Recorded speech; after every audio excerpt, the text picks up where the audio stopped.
Hello, everyone. Welcome to week 7. Yeah, week 7 of college football, week 6 of professional for just Longhorns and Cowboys reaction, which, oh boy, a part of me is regretting combining Cowboys and Longhorns reactions because every time I want to get really excited for the Longhorns, I have to get grounded back to reality with the pain of the Cowboys just being. We'll get into it. So, first off, the Longhorns. It was Red River Rivalry week.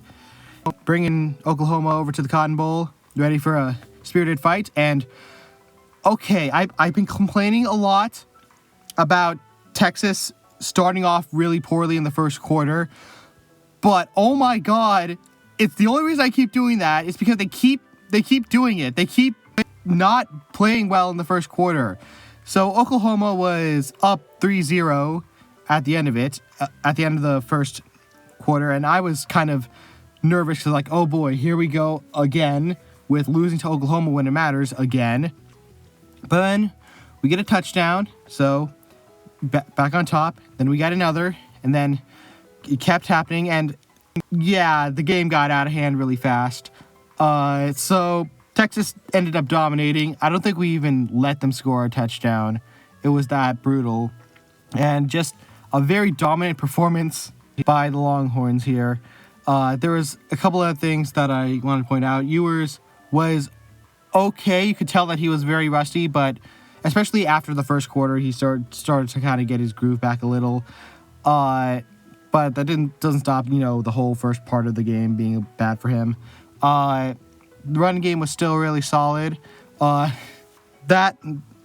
remember the play where a runner was heading to the end zone, and the Oklahoma defender punched the ball out, and it would have gone for a touchback had our wide receiver guy not just sprint over and grabbed it. That was a great hustle play by him. I'm really happy about that one.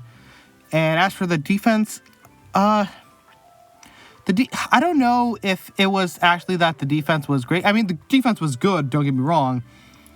But it felt more like Oklahoma couldn't get anything going on offense. Like they weren't really, it wasn't really getting up.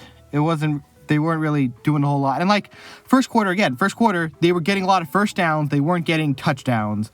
And as that went on, even they slowly even when they kept on, getting those first downs, they still couldn't get into the end zone. It wasn't a very good offensive performance for Oklahoma. And I don't know if that's just because our defense was really good or more realistically that Oklahoma offense was just having a very bad day. But either way, we win Red River Rivalry weekend. Give me that hat. Oh, it's so nice to have that hat back. So solid first game in this little trio of very scary games here. Next up is Georgia, which is going to be a big, it is a big game. It's like a top 10 matchup between the two. Georgia is the team to beat in the SEC at this point because Alabama's, well, we'll get into that, but yikes. And then after Georgia is Vanderbilt, which I wouldn't have said would have been a scary matchup at the start of the season. But now Vandy is a team that's concerning me. So yeah, just a good performance for Red River week. And just got to keep the ball rolling here. We're into the thick of it now. And so next up, I guess I'll talk about the rest of college football as usual. Alabama, South Carolina. What's going on at Tuscaloosa? That was not pretty. Like, South Carolina was in that game the entire time and had multiple chances to win that.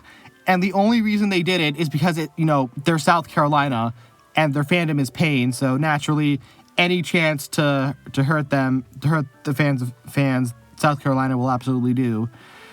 But Alabama barely escaped that, which is very concerning for them. Very, very concerning for them.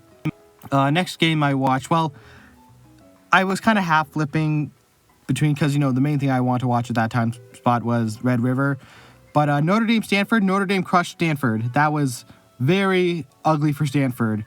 Yeah, Notre Dame's going to be ranked. I still don't think they belong in the playoffs. I still do not trust them.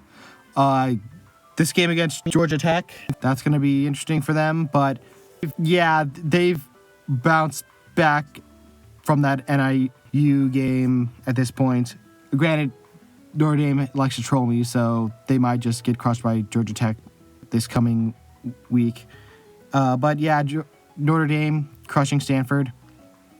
The game I watched after that, there was two big games happening at primetime. There was the Oregon-Ohio State one, and there was the Ole Miss LSU, I believe it was. I watched Oregon-Ohio State, and yeah, definitely a good game to watch there because that was a very close game throughout. That ending was crazy. The Oregon coach purposefully having 12 men on field just to, drain clock and be like, okay, the 5-yard loss is worth it for the draining of like 4 seconds off the clock.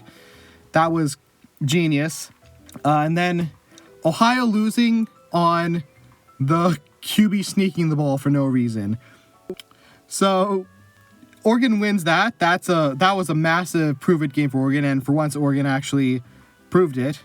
And I guess as an aside to that one, I'm really annoyed that whenever anyone mentions the whole Ohio State QB sliding like that, they call it he dacked it, because it's exactly like Dak running the QB sneak thingy in the middle of the field during that 49ers game at home on the Nickelodeon broadcast. Oh, the Cowboys.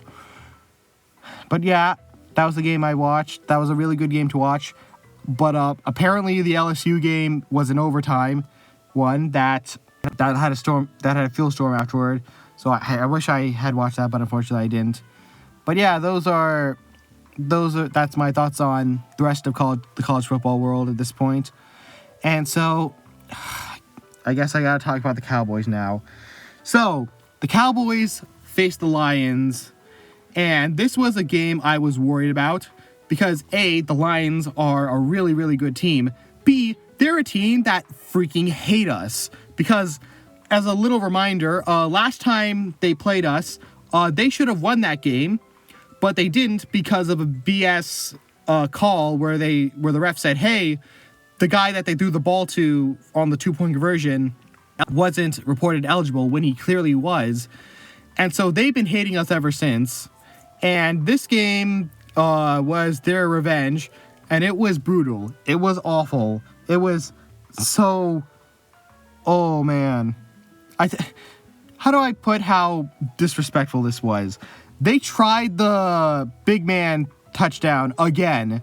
It didn't work, obviously, because there's no way we were already embarrassed enough. We were not going to let that embarrassment happen. But yeah, it was a miserable game by Dallas. The offense couldn't offense. No one was getting anything done on offense. All our points came from our kicker again. Our defense couldn't stop anything. Montgomery and Gibbs just had a field day.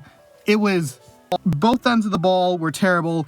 Both sides of it were terrible. This team, it has no heart. It has no soul. They don't play with any guts or pride. They just go on the field and just prance around for 3 hours, and it makes me so angry. And like, this is a problem from the top down. This is Jerry Jones' problem first and foremost. He doesn't have the guts to just fire McCarthy because McCarthy's an idiot who's just a puppet for him at this point. He's the one that made the stupid decision to hire Mike Zimmer after his failed tenure as the head coach of Minnesota. And he's been doing a terrible job on the defense because the defense can't stop anything in the red zone unless it's the Giants. And he let all those free agents go. He didn't get any new ones in the free agency. It's a complete disaster in Dallas. And like, I'm specifically getting angry at Jones because he threatened to fire a radio host for like one of our local radio stations. And like, dude, what kind of insecure little, I don't want to say the words, but like, seriously, you can't threaten to fire someone who's criticizing you because you're in a position where it's rightfully for you to be criticized. We're at like 3-3.